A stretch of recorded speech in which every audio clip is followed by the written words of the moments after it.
رفتی حالا اینم بدون دلم برات تنگ نشده، تفلی دل من تازه یادش افتاده آدم شده. رفتی حالا اینم بدون تو مشکلی نیست، نه عشق تو نه دیگری، عشقی واسه هم سوگلی نیست.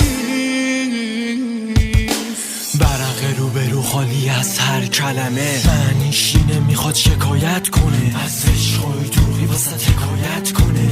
حرف نزن گوش کن و شهادت بده، وقتی دلم میگیره واسه بغض و عربده، جایی ندارم دیگه موندن سختمه. آره تنهایی واسه هر کسی سخته، جرمم چشاش و قصاصم مرگه. دلم تنها ساره از تو داد بزن، خودم کجاست بشنوه حرفای من. شکایت قلبمو به کی بگم آخه من، اگه بودی میموندم عاشق تو ابد. حالا که رفتی خب بدون این گذشته، از یادم نمیره و میمونه خجسته. حرفای دلم زیاده ولی خب مرده، عشقم خداست ختمه جمله.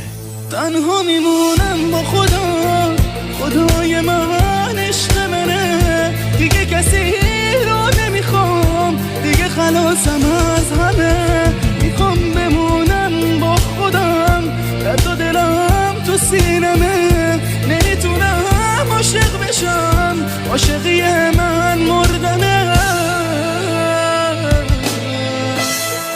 رفتی تنها شدم ولی دوست دارم این تنهایی رو، میشه مگه یادم بره اون همه بی وفایی رو. الان میدونم که خوشی ولی خوشیت زود گذره، اون بالایی از این خیانت به راحتی نمیگذره، به راحتی نمیگذره. رفتی شدم تنها ولی دوست دارم این تنهایی رو، میشه مگه یادم بره اون همه بی وفایی رو. الان میدونم که خوشیت ولی زود گذره، اون بالایی از این خیانت به راحتی نمیگذره.